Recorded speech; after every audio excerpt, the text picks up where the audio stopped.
El mundo está al borde de la aniquilación. En el siglo XIV, la población de Europa y Asia superaba la capacidad de la Tierra. Las ciudades rebosaban ruido de comerciantes, olor a ganado y el bullicio de una civilización en su apogeo. Pero bajo la superficie los cimientos ya se quiebran. Antes de que la enfermedad siquiera llegue, el clima ya ha empezado a volverse en contra de la humanidad. Un periodo que los historiadores llaman la pequeña edad de hielo ha comenzado a congelar los cultivos en los campos. La hambruna amenaza, la gente pasa hambre, con defensas bajas y hacinamiento. En ciudades sin alcantarillado, agua corriente ni higiene, el mundo es un barril de pólvora listo para encenderse. No como un ejército invasor, sino algo más pequeño. Viene en el vientre de una pulga, montada en la espalda de una rata, escondida en la bodega de carga de un barco mercante. Y cuando llegue, no solo matará, barrerá el mundo, silenciará los mercados, convertirá las catedrales en morgues. Destruirá el pasado y así dará violentamente origen a un nuevo futuro. Esto no es solo una historia sobre una enfermedad, esta es la muerte negra, esta es una historia sobre el fin del mundo y cómo se ve realmente ese renacimiento. Siéntate, relájate y bienvenido al Campamento de Historia.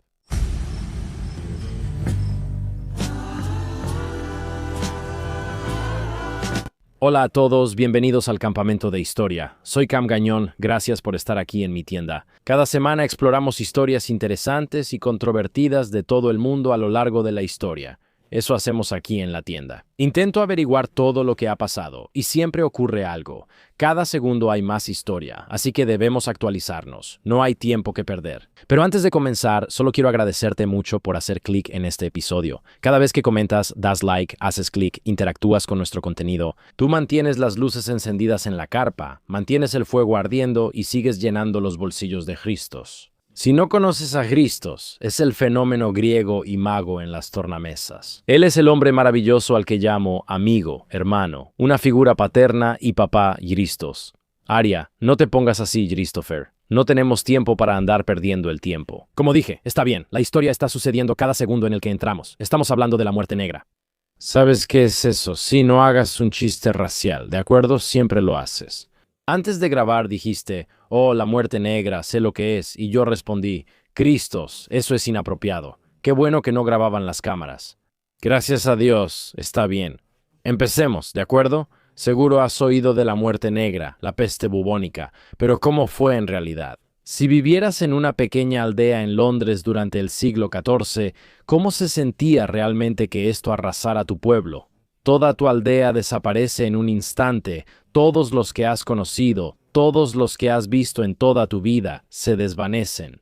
Y ahí estás, solo, sentado en una choza en un páramo invernal nevado que es la Europa medieval. Miras a tu alrededor y piensas que es el fin del mundo. Antes de hablar de la peste, hay que entender cómo era Europa en las décadas previas. La muerte negra no atacó a una población sana, sino a una que ya tenía graves problemas. En 1315 empezaron las lluvias y no pararon. Durante 3 años seguidos, de 1315 a 1317, Europa sufrió una de las peores hambrunas de la historia, conocida como la Gran Hambruna. No es un nombre muy ingenioso, pero te dice todo lo que necesitas saber. Las cosechas se pudrieron antes de ser recolectadas y el suelo quedó como lodo con semillas. El grano destinado al siguiente año se consumió por desesperación. La gente comía pasto y corteza de árbol. En algunas regiones, la gente ha sugerido que en realidad fue aún más oscuro que eso. Algunas acusaciones de canibalismo surgieron por desesperación total. Aldeas enteras morían de hambre y padres abandonaban a hijos que no podían alimentar. El número de muertos fue tan alto que alcanzó millones. Cuando cesaron las lluvias, toda una generación ya había crecido desnutrida. Sus cuerpos estaban atrofiados, eran más bajos que el promedio y su sistema inmunológico siempre comprometido. Sobrevivieron a la hambruna, pero no estaban completos. Creo que muchos pasan por alto esto. Cuando llegó la peste, 3 décadas después, en la década de 1340, llegó a una población que básicamente ya estaba medio muerta. La hambruna preparó el escenario para un apocalipsis, y la pesadilla de la muerte negra no inició en un puerto europeo. Inició a miles de kilómetros, en el lugar donde el desierto de Gobi conecta con la estepa euroasiática. posiblemente en lo que hoy es Kirguistán o Mongolia. Durante siglos la bacteria Yersinia pestis vivió aquí casi inadvertida. No cazaba humanos, era una enfermedad silvestre que circulaba entre pulgas, pequeños roedores y ardillas terrestres. Mientras los humanos evitaban estas regiones remotas, la bacteria permanecía contenida, pero no siempre lo hicieron.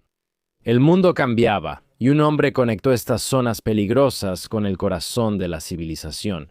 Ese es un hombre del que seguro has oído hablar, Genghis Khan, también conocido como Genghis Khan, según la traducción. Un siglo antes de la peste, Genghis Khan y sus sucesores crearon el mayor imperio terrestre de la historia. Quiero decir, el imperio mongol en su apogeo se extendía desde el Océano Pacífico por un lado hasta Europa del Este. Aunque los mongoles eran conquistadores despiadados, también trajeron estabilidad inesperada. Sí, esta es una época en la historia que se conoce como la Pax Mongólica, la era de la paz mongola. Y por primera vez, la Ruta de la Seda, la legendaria red de rutas comerciales que conectaba China con el Mediterráneo, era realmente segura. Un comerciante podía viajar de Pekín al Mar Negro sin temer a bandidos o ataques en el camino, porque estaban protegidos por la ley mongola. Quiero decir, por supuesto, el imperio mongol quería tomar un pequeño impuesto de ese comercio, así que tenían que mantenerlo seguro. Así que, como resultado, la supercarretera del comercio trajo una riqueza increíble. Tienes caravanas llenas de seda, especias, cerámica y oro yendo al oeste. Pero aquí está el asunto. Las rutas comerciales históricamente transportan bienes y sirven como corredores biológicos. Al adentrarse en las estepas buscando mercados y rutas nuevas, los comerciantes alteraban el hábitat de estos roedores portadores de la peste. Las pulgas pasaron de las marmotas a las ratas negras que iban con las caravanas y vivían entre los granos y bodegas usando la misma infraestructura que permitía el comercio medieval. Así que la peste se subió al mayor sistema comercial que el mundo había visto hasta entonces, y avanzó hacia el oeste, milla tras milla, hacia una población europea desprevenida e indefensa. Para la década de 1340, la peste había recorrido toda la ruta de la seda y, de hecho, llegó a las puertas de Europa. El lugar era Cafa, una importante ciudad fortificada en la península de Crimea, en las costas del norte del Mar Negro. Cafa era una joya del comercio internacional, gestionada por comerciantes de Génova, quienes dominaban el Mediterráneo y usaban Cafa como su conexión clave con los productos de Oriente. Pero Cafa existía en territorio mongol, mantenida únicamente por el permiso de la Horda de Oro, los gobernantes mongoles de la región. Y para la década de 1340 las tensiones estaban al máximo. Ahora, la chispa que encendió la mecha fue una pelea callejera. En la ciudad cercana de Tana, una pelea entre comerciantes italianos y musulmanes locales se convirtió en un motín en toda regla. Los italianos se refugiaron en las murallas de Cafa, pero los mongoles los siguieron. Al frente de los mongoles estaba su Khan, Johnny Beg, quien vio esto como una oportunidad para expulsar a los italianos de Crimea de una vez por todas.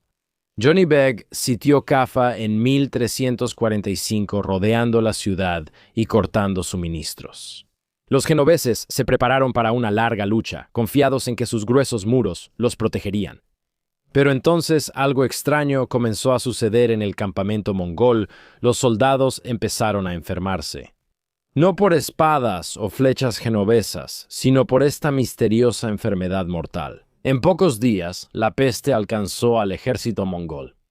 El pánico se apoderó de las filas y Johnny Beg vio cómo sus fuerzas se desintegraban. Sabía que no podía tomar la ciudad con hombres moribundos.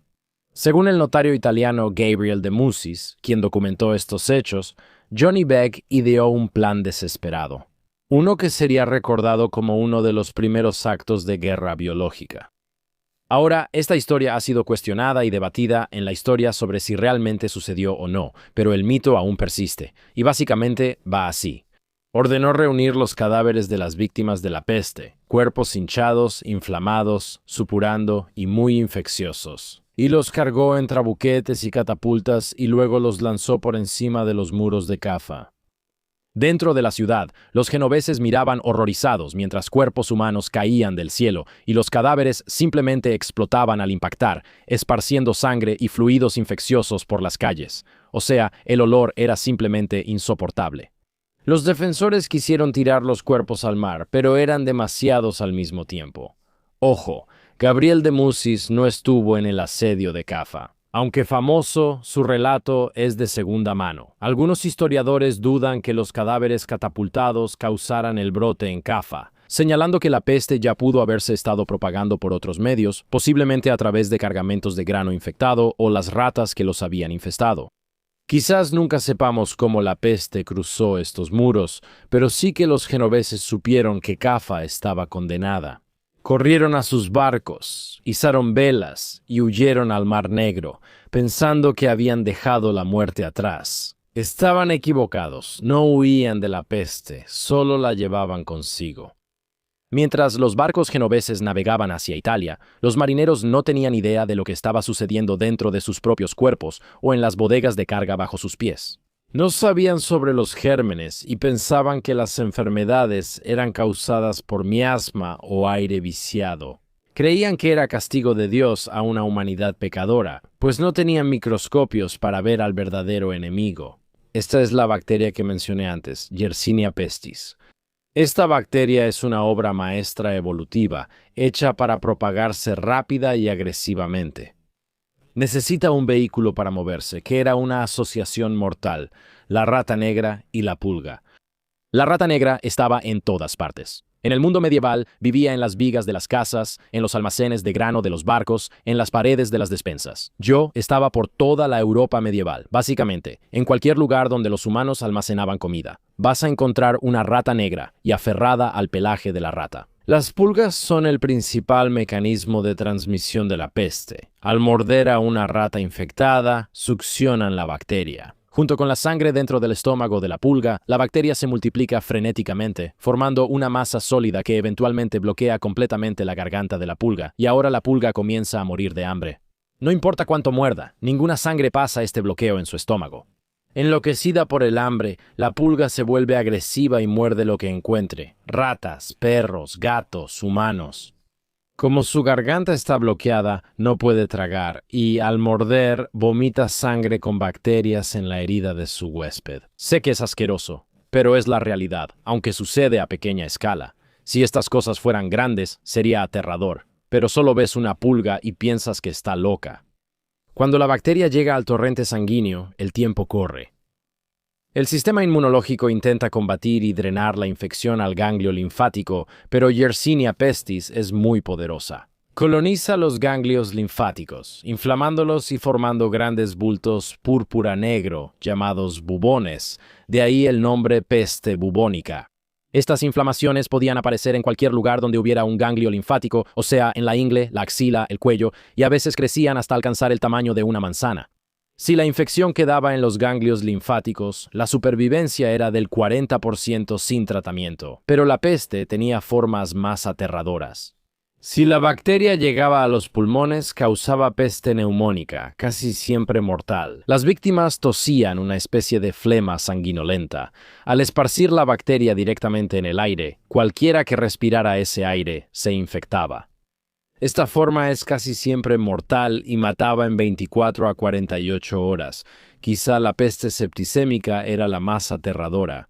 Ocurre cuando la bacteria se multiplica en la sangre y sobrecarga el cuerpo. Libera toxinas que hacen que la piel se vuelva negra mientras el tejido muere. Mataba tan rápido que la gente se dormía sana y ya no despertaba, a veces en solo 12 a 14 horas. Esto hace que el brote del siglo XIV sea científicamente significativo. Recientemente, investigadores extrajeron ADN de fosas comunes, pozos de la peste en Londres, Florencia y otros sitios con miles de cuerpos apilados. Con secuenciación genética moderna, analizaron la antigua Yersinia pestis, bacteria hallada en dientes de víctimas, y su hallazgo fue increíble. La cepa del siglo XIV es la antecesora directa de casi todas las cepas actuales de la peste. Sí, no fue solo otro brote, fue un evento evolutivo. Una cepa hipervirulenta surgió en la década de 1340 y cambió para siempre el panorama genético de la enfermedad. La peste negra no fue solo la pandemia más mortal de la historia, fue el punto de origen de cada epidemia de peste que vino después. Así que, en octubre de 1347, 12 galeras genovesas llegaron al puerto de Messina, en Sicilia. La peste negra llegó oficialmente a Europa occidental. La autoridad portuaria abordó el barco y halló una escena infernal. Casi todos los marineros ya habían muerto. Los pocos que quedaban estaban cubiertos de bubones, supurando pus y sangre, tosiendo, el hedor. O sea, olvídalo, era simplemente abrumador. Las autoridades notaron de inmediato que esos barcos estaban malditos y ordenaron que salieran del puerto, pero ya era tarde. Las cuerdas ya estaban amarradas y el puente bajado al muelle. Aunque nadie bajó del barco, las ratas con pulgas infectadas ya habían entrado a Messina por las amarras. La infección se propagó rápidamente. La gente comenzó a morir en sus casas en cuestión de días. El pánico se apoderó de la isla. Los messineses huyeron de su ciudad, corriendo hacia el campo. Pero solo llevan la enfermedad a pueblos vecinos. A donde quiera que iban, la plaga los seguía, o sea, la enfermedad avanzaba con una velocidad aterradora, extendiéndose geográficamente alrededor de 2 millas cada día. Era una ola de muerte de la que simplemente no se podía escapar. Para enero de 1348, la plaga llegó a Venecia, capital comercial del Mediterráneo, ciudad construida sobre agua y dinero, y su flujo constante de barcos significaba una exposición constante a cualquier enfermedad que esos barcos trajeran a los venecianos. Pero los venecianos eran inteligentes y estaban organizados. Rápidamente se dieron cuenta de que los barcos eran la fuente de la enfermedad y no entendían lo de las ratas o las pulgas, ni técnicamente cómo funcionaba la teoría germinal para enfermarlos realmente. Como sabían que los barcos eran peligrosos, el Consejo tomó medidas extraordinarias. Declararon que todo barco de un puerto infectado debía anclar en una isla aislada y esperar antes de desembarcar. Antes la espera era de 30 días. Un trentino aquí aclaró un error común. Venecia no fue la primera ciudad en aplicar cuarentena. La distinción le pertenece a Ragusa, que está en la actual ciudad de Dubrovnik, en Croacia, la cual estableció la primera cuarentena formal, en 1377. Venecia adoptó y perfeccionó la práctica, extendiendo el periodo de espera a 40 días. De ahí surge el término cuarentena. El plazo de 40 días no era arbitrario, fue muy efectivo. Las estimaciones modernas sugieren que la peste bubónica tenía un periodo de aproximadamente 37 días desde la infección hasta la muerte, lo que significa que una cuarentena de 40 días básicamente atraparía a todos los individuos infectados antes de que pudieran propagar la enfermedad. Fue un avance científico brillante y una de las primeras medidas de salud pública que debió funcionar. Sin embargo, la cuarentena ignoró un detalle clave: las ratas. Mientras los humanos seguían en los barcos, las ratas nadaban por los canales y trepaban los cimientos húmedos de los palacios venecianos. Venecia, la reina del Adriático, cayó de rodillas.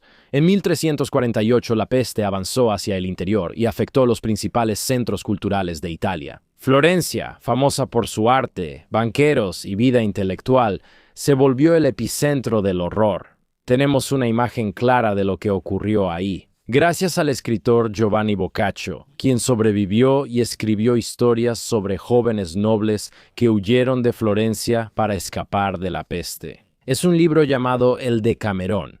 Antes de las historias, Boccaccio dio una introducción describiendo lo que presenció, un relato de primera mano. Sigue siendo uno de los relatos de testigos más escalofriantes de la historia.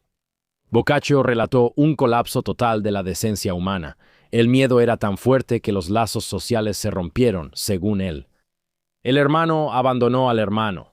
Más increíble aún, padres y madres rechazaron ver y cuidar a sus hijos como si no fueran propios.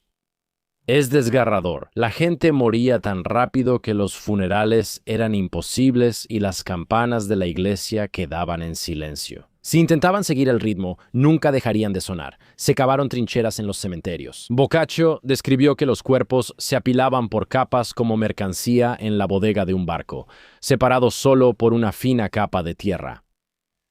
Florencia simplemente se convirtió en una ciudad de fantasmas. Quiero decir, la economía se detuvo, la ley y el orden simplemente desaparecieron. Los que lograron huir lo hicieron. Los demás solo esperaron la muerte. La peste avanzó al norte. Cruzó los Alpes a Francia, atacó Marsella, Lyon y París. En París, las calles llenas y alcantarillas abiertas favorecieron a las ratas. El rey de Francia huyó, pero los médicos permanecieron. Al menos aquellos que no huyeron aterrados. Pero Europa no fue la única víctima. El mundo islámico, a menudo ignorado en los relatos occidentales sobre la peste negra, sufrió de manera igual de catastrófica. El Cairo, una de las ciudades más grandes y magníficas del Mediterráneo, fue llevado de rodillas. El sultanato mameluco, que gobernaba Egipto y Siria, observó impotente cómo la peste arrasaba sus territorios. El viajero Ibn Battuta, tras recorrer 3 continentes, presenció el horror en Damasco. Sus relatos eran tan inquietantes como los de Boccaccio. Los mercados quedaban completamente en silencio, las mezquitas se vaciaban y barrios enteros se convertían en pueblos fantasma. Los grandes centros de aprendizaje islámico, Bagdad, Damasco y Alejandría, perdieron generaciones de eruditos, científicos y artesanos. La peste devastó Europa y acabó con la Edad de Oro islámica, eliminando siglos de conocimiento. Y, quiero decir, puedes imaginar generaciones de intriga científica desapareciendo en solo cuestión de meses. Quiero decir, es increíble la cantidad de información que se perdió. Es difícil de comprender realmente. Imagina que todas las personas que conociste y ciudades enteras desaparecieron. Piensa en la cantidad de capital humano perdido y, claro, la tragedia de tantas vidas. Pero lo que sabían, sus historias y libros por escribir, simplemente desaparecieron del registro humano. El Canal de la Mancha había sido una barrera formidable para esta plaga hasta ahora. Quiero decir, hay aproximadamente 20 millas de agua abierta que separan a Inglaterra del resto de Europa continental. Pero, por supuesto, solo era cuestión de tiempo para la peste negra. Para el verano de 1348, un barco proveniente de Gascuña, en Francia, atracó en el puerto de Weymouth, en la costa sur de Inglaterra, y la plaga había llegado oficialmente. La enfermedad se extendió rápido por el campo inglés hacia Londres, Bristol y Norwich. Las plagas son el gran igualador. No discriminan entre la realeza y los campesinos, los señores o simplemente un siervo común. Esto se demostró en la trágica historia de la princesa Juana, la hija favorita del rey Eduardo III. Juana, joven y hermosa, estaba comprometida con el príncipe Pedro de Castilla en España. Se esperaba que su boda fuera la del siglo. Esta alianza política entre 2 grandes reinos europeos era un gran acontecimiento. Juana cruzó Francia rumbo a España acompañada de un gran séquito y tesoros de dote. Al pasar por Burdeos, la peste atacó. Sus consejeros le pidieron huir, pero ya era demasiado tarde. La princesa Juana enfermó y murió en el extranjero, sin casarse. Al saber la noticia, el rey Eduardo quedó devastado y escribió una carta expresando su dolor. Este raro momento de vulnerabilidad de un rey medieval y la muerte de la princesa provocaron una onda de choque en todo el reino. Quiero decir, si el propio rey, con toda su riqueza, estatus y poder, no puede proteger a su propia hija. Quiero decir, ¿qué esperanza tienes tú? ¿Qué esperanza tiene la gente común en Inglaterra? El número de muertos fue catastrófico. Las estimaciones modernas sugieren que aproximadamente el 50% de la población murió. Pueblos enteros desaparecieron y las casas quedaron vacías, pudriéndose hasta ser reclamadas por el bosque y los campos del norte. Los escoceses sentían satisfacción morbosa al ver sufrir a Inglaterra, ya que ambos reinos eran enemigos. Los escoceses vieron la peste como una venganza de Dios para castigar a sus vecinos y aprovecharon la oportunidad. En 1349, un ejército escocés se reunió en el bosque de Selkirk para invadir el norte de Inglaterra, aprovechando su debilitamiento por la enfermedad. Fue una arrogancia fatal y un grave error de cálculo. Los soldados acamparon muy cerca, con mala sanidad, y la peste se propagó entre ellos. Los escoceses creían que la mano vengadora de Dios estaba a su favor, pero se volvió en su contra. El ejército fue diezmado antes de atacar y los sobrevivientes huyeron a Escocia, llevando la enfermedad a las tierras altas. La invasión no conquistó Inglaterra, pero sí llevó la peste a Escocia. Imagina ser médico en 1348. Has estudiado los textos antiguos de Galeno e Hipócrates. Entiendes la teoría de los 4 humores. La salud depende del equilibrio entre sangre, flema, bilis amarilla y bilis negra. En esencia, no aprendiste nada que te prepare para lo que verás. La medicina medieval era completamente impotente ante este nuevo adversario, este nuevo tipo de enfermedad. Quiero decir, los médicos intentaron de todo. Usaron las icónicas máscaras de la peste que seguro has visto en fotos. Esta capucha de cuero con un pico rellena de hierbas aromáticas como alcanfor, flores secas o especias. Creían que las hierbas filtraban el aire malo que causaba enfermedades. Las máscaras no servían para eso, pero la ropa de cuero quizá protegía a algunos doctores de las pulgas, así que en cierto modo sí ayudaba. Intentaron cortar y drenar los bubones, que eran grandes pústulas abultadas. Ellos básicamente pensaban que era un desequilibrio de los humores. Creían que este líquido era básicamente un veneno. Intentaron la sangría, pero solo debilitó más al paciente moribundo.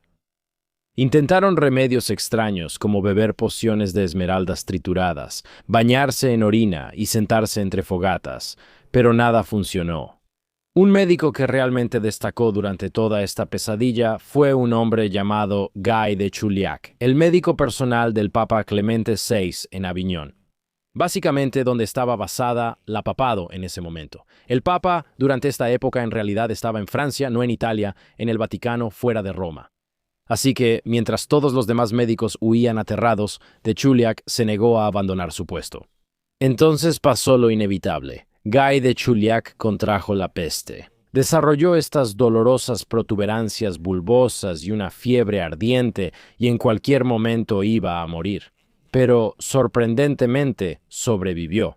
Él mismo se abrió los bubones, se trató a sí mismo y usó su propio sufrimiento como un experimento científico, básicamente documentando sus propios síntomas. Fue el primer médico en distinguir claramente los dos tipos principales de peste. Observando que la enfermedad de la tos, la peste neumónica, era altamente contagiosa y casi siempre mortal, mientras que la enfermedad de los bubones, la peste bubónica, no siempre era una sentencia de muerte. Su observación brindó la primera comprensión científica de la enfermedad a futuras generaciones. Su valentía ante la muerte fue extraordinaria. Cuando los médicos fallaban, la gente acudía a Dios. Incluso el Papa estaba horrorizado en ese momento. El Papa Clemente VI se recluyó en su palacio de Aviñón. Sus médicos, para proteger al líder católico, ordenaron encender 2 grandes fuegos en sus aposentos. El Papa se sentaba entre ellos todo el tiempo. Incluso en verano debió hacer mucho calor. Pero lo interesante es que esta táctica de alguna manera funcionó. El calor y el humo alejaron a pulgas y ratas que podían transmitir la enfermedad, y el Papa sobrevivió mientras miles morían afuera. La gente común no tenía fuegos, palacios, higiene ni conocimiento médico. El terror solo los llevó a la locura y surgió el movimiento de los flagelantes en Europa. Había grupos de hombres y mujeres que recorrían pueblos, azotándose en público con cuerdas de cuero con puntas de metal. Pensaban que castigando su carne lograrían calmar la ira de Dios y detener la plaga. Eran simplemente un espectáculo ambulante de sangre e histeria religiosa. Irónicamente, los flagelantes propagaban la enfermedad al viajar entre pueblos infectados. Se azotaban la espalda hasta sangrar y llevaban la peste a todos lados, acelerando su propagación. Ahora, cuando la gente está aterrorizada, cuando el mundo parece estar terminando y nadie puede explicar por qué, naturalmente la gente busca a alguien a quien culpar. Y en un giro trágico y aterrador, la gente de Europa recurrió a un enemigo frecuente. Culparon a la población judía. Se difundieron falsos rumores de que los judíos estaban envenenando los pozos para matar a los cristianos. Por supuesto, esto no era cierto. Los judíos morían por la peste, igual que todos los demás. A la multitud no le importaban las pruebas, el miedo consumió la razón. Hubo terribles pogromos en Europa. En Estrasburgo, la comunidad judía, unas 2000 personas, fue reunida y quemada viva antes de la llegada de la peste. En Basilea, los judíos fueron encerrados en edificios de madera y quemados. En Maguncia, la comunidad judía. Al darse cuenta de lo que estaba a punto de suceder, supuestamente prendieron fuego a sus propias casas, en lugar de ser asesinados y quemados vivos por la multitud.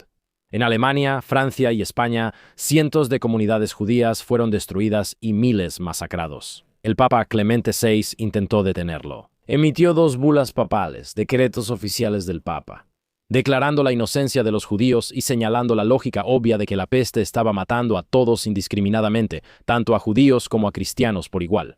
¿Cómo iban a envenenar los pozos los judíos si también morían por esas enfermedades?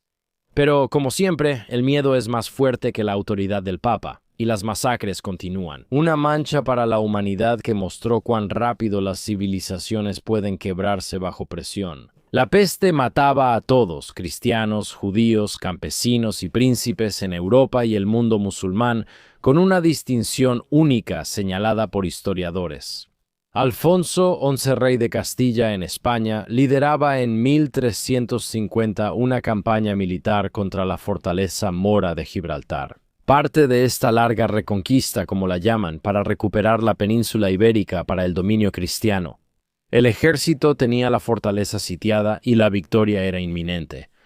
La peste llegó al campamento y los consejeros rogaron a Alfonso que se fuera, pero él se negó. No abandonaría el asedio ni mostraría debilidad ante sus enemigos. El 26 de marzo de 1350, Alfonso XI murió de peste durante el asedio de Gibraltar a los 38 años. Su muerte alteró el poder en España y mostró que la enfermedad podía cambiar la historia tan fácil como matar a un campesino. Nadie estaba a salvo ni exento, y la peste no respetaba coronas. La peste terminó hacia 1353, pero no desapareció del todo. Fue solo la primera vez. Regresaría durante siglos con brotes recurrentes, pero la gran mortalidad, la ola inicial y más devastadora, ya había terminado. Los sobrevivientes salieron a un mundo que era diferente. Pero aquí hay una extraña paradoja. Para aquellos que sobrevivieron, la vida en realidad mejoró.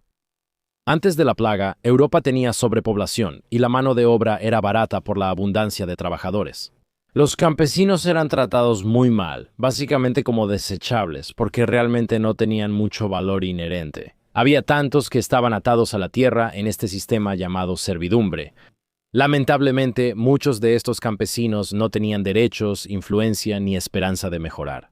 Después de la peste, en realidad hubo una escasez desesperada de trabajadores. Los campos simplemente se quedaban ahí, sin cosechar, porque no había nadie que pudiera cosecharlos. Los edificios quedaban inconclusos por falta de artesanos. Los señores y terratenientes, desesperados, tuvieron que competir por trabajadores. Por primera vez, los campesinos tuvieron verdadera influencia. Los trabajadores exigieron salarios más altos, y los consiguieron. Exigieron mejor comida, mejor vivienda, mejor trato, y lo obtuvieron. Se negaron a estar atados a la tierra. Si un señor no pagaba, iban al siguiente pueblo donde alguien sí lo haría. La estructura rígida del feudalismo, que había mantenido a Europa en su lugar durante siglos, empezó a desvanecerse. Quiero decir, todo el sistema simplemente comenzó a colapsar. La peste negra hizo más por liberar a los pobres que muchas, quizá cualquier revolución que la precedió. Tal vez el cambio más profundo fue psicológico. La peste no solo mató personas, también al mundo medieval. Los europeos se obsesionaron con la muerte como nunca antes. Este nuevo género artístico en realidad estaba surgiendo, llamado la danza macabra o la danza de la muerte. Había pinturas, grabados y murales donde esqueletos se tomaban de la mano con personas de distintos ámbitos. Reyes, obispos, campesinos, jóvenes y ancianos, todos inevitablemente van a la tumba. Y el mensaje era muy claro. Oye, la muerte viene por ti, viene por todos y no importa cuánto dinero, poder o título tengas. No me importa quién seas, vas a morir. Las iglesias tenían imágenes de cadáveres en descomposición. La frase memento mori, recuerda que vas a morir, hizo que la muerte fuera central en la cultura europea.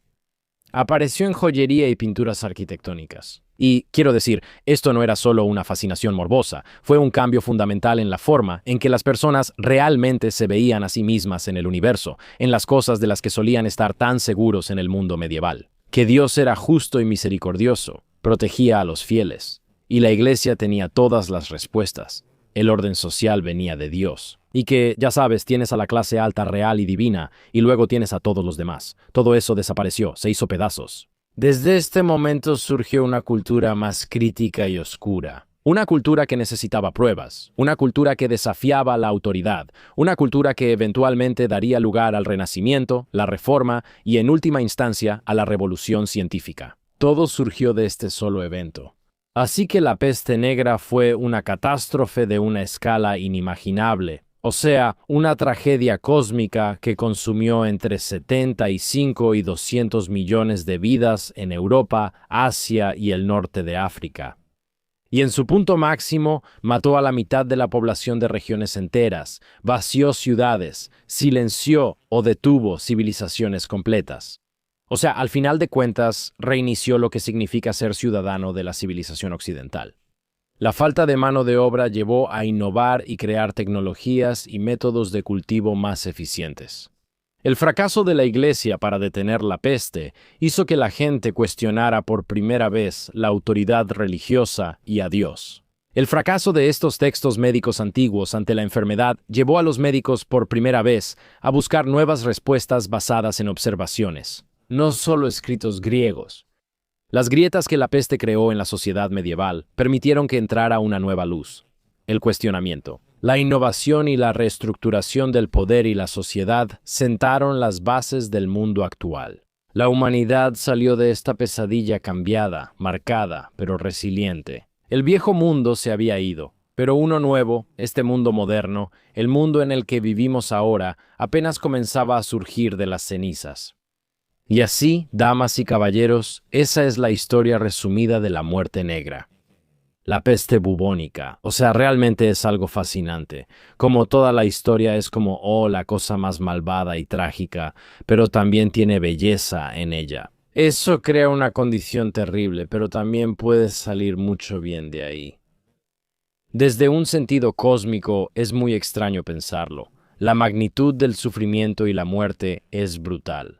Imaginar que un día estás en tu pueblo y al siguiente todo ha sido devastado por una enfermedad. Todos los que conoces están muriendo. Ni siquiera puedes cuidar a tus propios hijos, simplemente los abandonas. Es desgarrador hasta pensarlo. Y todo viene de estas, ya sabes, estas ratas, ni siquiera te das cuenta de que son las ratas. Quiero decir, esto probablemente sea apócrifo, pero he escuchado la historia de que intentaban matar gatos porque pensaban que los gatos eran los culpables. Pero eso en realidad empeoró el problema, porque los gatos atrapaban a las ratas, pero ahora que mataban a los gatos, las ratas se volvieron aún más abundantes, así que la gente estaba muriendo. Ves doctores de la peste con máscaras extrañas caminando.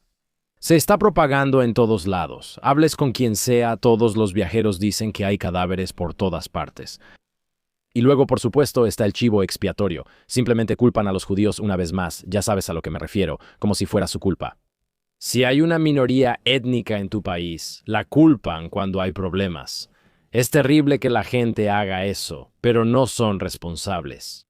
Es una locura que esa fuera la naturaleza del mundo en ese momento. Y también las pulgas zombies, sí. Estas cosas tienen una obstrucción en la garganta que las obliga a morder y tener más hambre, volviéndose más salvajes. Es una enfermedad tan loca que golpeó a una población empobrecida que ya estaba demacrada. Es increíble pensarlo, y que esto duró tanto tiempo. Literalmente cambió la psicología de ser europeo, su perspectiva sobre la vida fue diferente. Es bastante loco. Sí, o sea, increíble. ¿Ustedes qué piensan? ¿Hay algo que se me haya pasado? Si eres historiador o has leído sobre la peste negra o bubónica, avísame. Me gustaría aprender más. Si notaste un error, escríbelo en los comentarios, los leo todos. Si es tu primera vez con este tema, dime qué aprendiste. ¿Hubo algo que te pareciera interesante o revelador?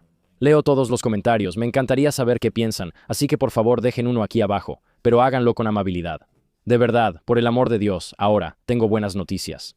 Si te interesan los análisis sobre religión, visita nuestro canal Campamento Religión, donde hablamos sobre lo que ocurre después de morir. ¿Qué dice toda la gente en la tierra sobre nuestra relación con lo divino? Eso es religión. En Campamento también hacemos Campamento Gañón, que son análisis profundos sobre cosas interesantes que encuentro, ya sabes, cosas así.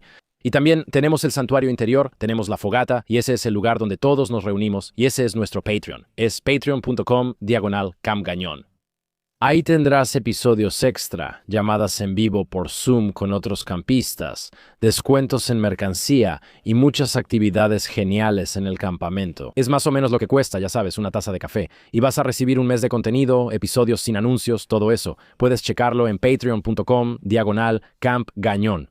Si solo te gustan las inmersiones históricas, hacemos estos episodios cada semana en el Campamento de Historia. Así que muchas gracias a todos, que Dios los bendiga y nos vemos en el futuro para hablar del pasado. Paz.